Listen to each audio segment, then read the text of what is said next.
How's it going, everybody? This is TheSketchMonkey here and welcome back to a new video. I've got some messages on my DMs on Instagram, so let's see what people are saying here. Hey, peace sign, love your videos, man. Thank you. I've got a suggestion for a next car to redesign, the Porsche 944. Could you modernize this iconic Porsche? It gets far too little attention in the shadow of the 911. I kind of agree with that. Keep up the good work. Thank you. Greetings from Germany, Fabian.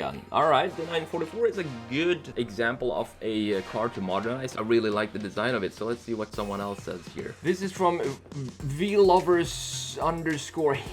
Hi, I'm watching your movies on YouTube, and can you update cars Porsche 924 and 944?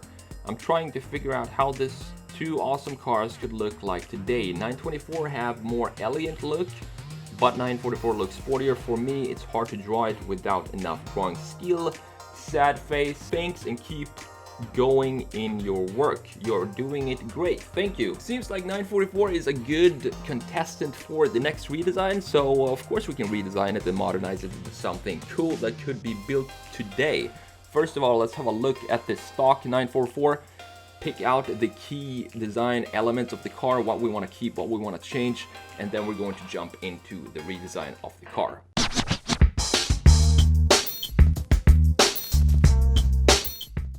Okay, so here is the 944 Porsche from 1980, what is this, 84 I think it is. So what are the key elements of the 944? Obviously it's a front engine 4-cylinder Porsche. That in itself is kind of a unique, and we want to of course not change any of the package of the car, which means we're going to keep the engine in the front, and the it actually has the gearbox in the rear, so it has a 50-50 distribution there.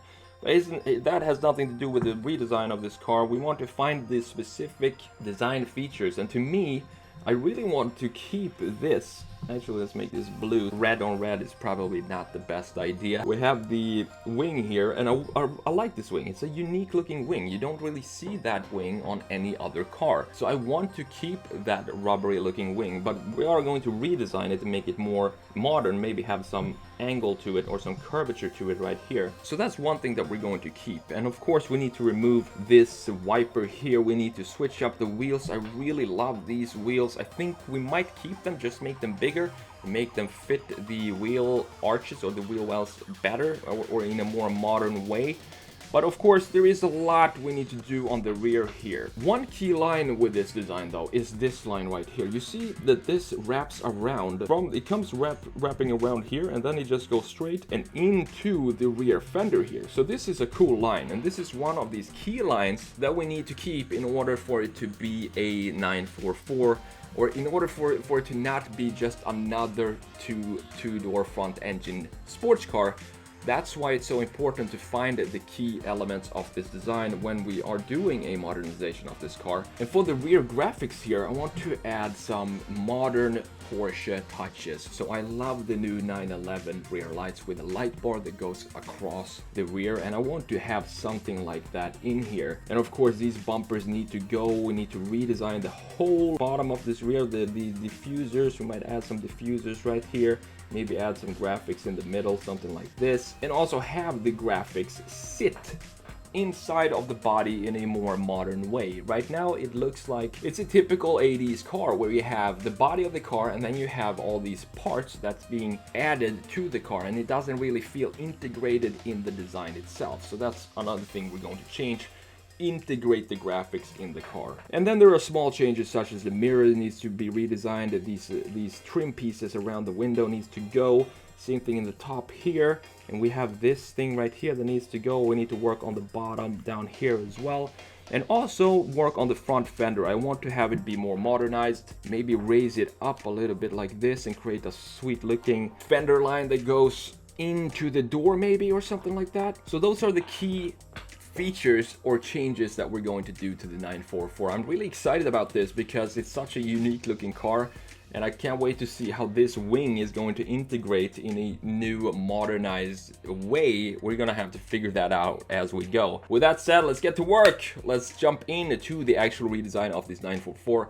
And let's see how this is going to turn out. Porsche introduced the 944 for the 1982 model year. It was slightly faster, was better equipped, and more refined than the 924.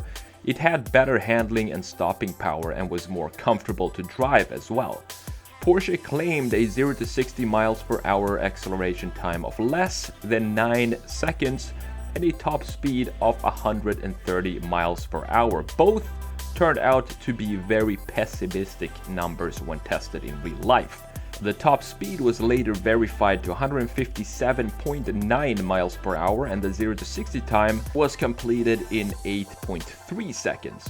The power output ranged from 163 horsepower in the early 80s to 250 horsepower in the 1991 944 Turbo. The car had a nearly even front-to-rear weight distribution thanks to the rear transaxle balancing out the engine in the front.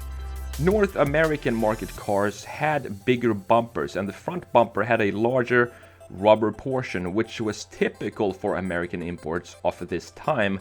And in most cases, this completely ruined the look of the car, and to me I think the 944 is no different. The bumper replaced the auxiliary lights as required by North American laws.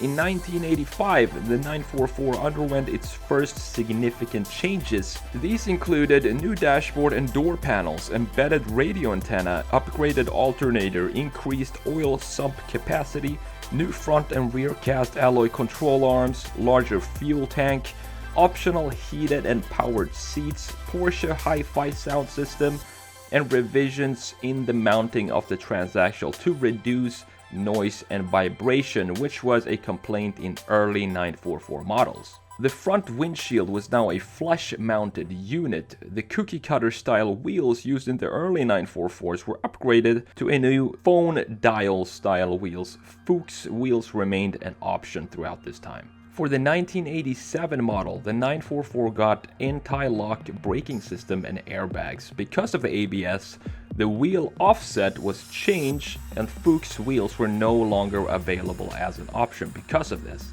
In 1986, Porsche introduced the 944 Turbo, known internally as the 951. The Turbo had a turbocharged and intercooled version of the standard 944's engine that generated 220 horsepower at 6,000 RPM. In 1987, Car and Driver tested the 944 Turbo and achieved a 0 to 60 time of 5.9 seconds.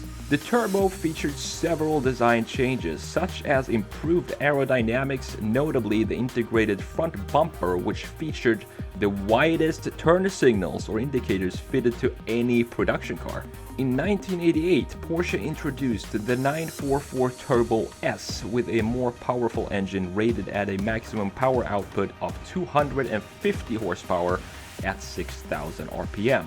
And in June of '88, Car and Driver tested the 944 Turbo and achieved a 0 to 60 miles per hour time of 5.5 seconds and a quarter mile time of 13.9 seconds.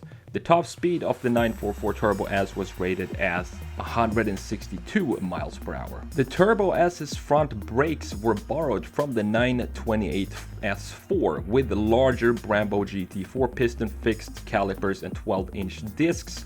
The rear Brembo brakes remained the same as a standard turbo. ABS also came standard. And the 944 Turbo S was the fastest production four-cylinder car of its time. In early 1990, Porsche engineers began working on what they had intended to be the third evolution of the 944, the S3. As they progressed with the development process, they realized that so many parts were being changed that they had produced an almost entirely new vehicle, and consequently shifted development from the 944 to the car that would replace the 944 entirely, and that would be the 968. The 944's final year of production was 1991, with over 4,000 cars built and sold. In 1992, the 968 was introduced and was sold alongside the 928 through 1995, when both water-cooled front-engine models were discontinued.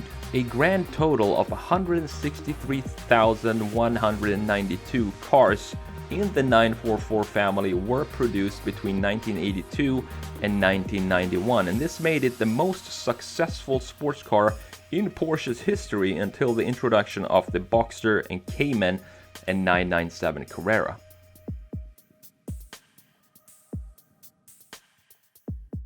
The biggest problem that I had with this redesign was to figure out how wide I wanted the rear graphics to go, because if you look at the original, it's a very tight rear end, so it's not very wide with the graphics. The rear light sits pretty narrow to each other, but if you have a modern version of the 944, I want to extend the width of it. I want to make it look more planted, and I think to do that, it really helps if you separate the graphics more, and especially when you have this light bar that goes in between.